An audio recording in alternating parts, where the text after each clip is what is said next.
عەبدوڵڵا بن موعتەز ئەو خەلیفەی یەک ڕۆژ فەرمانڕەوایەتی کرد.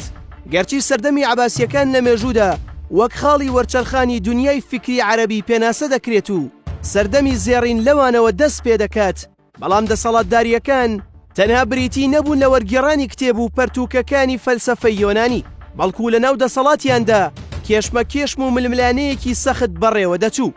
زۆر جار ئەو کێشانە بە خوێن ڕشتنێکی زۆردا تێپەڕیوە. هەندێک خوێن ڕێژی لە ناوخۆی وڵاتەکە و لە سوپادا ڕوویداوە، بەشێکی تر لە ناو خێزان و بنەماڵەی فەرمانڕەوادا.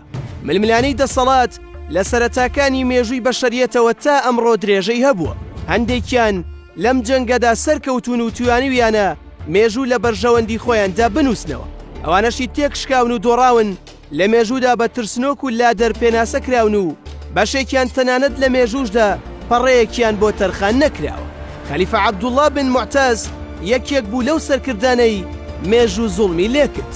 خەلیفە عەبدوڵڵا یەکێک بوو لە خەلیفەکانی سەردەمی عەباسیەکان، تەنها یەک ڕۆژتوانی لە فەرمانڕەوایەتی بەردەوام بێت. دوای ئەو وادەیە لەلایەن نەیارەکانیەوە تیرۆر دەکرێت و دەکوژرێت. ئەو ماوەکەمەی ئەو دەسەڵاتدار بوو بە هۆکارێک تا لە ڕیزی خەلیفەکانی سەردەمی عەباسیەکان تۆمار نەکرێت. بەڵام هەندێک سەرچاوە و لە ناویاندا نووسینەکانی توێژەر باقر یاسین لە دیراساتی مێژووی خوێناوی عێراقدا ئەم ڕووداوەی تۆمار کردووە.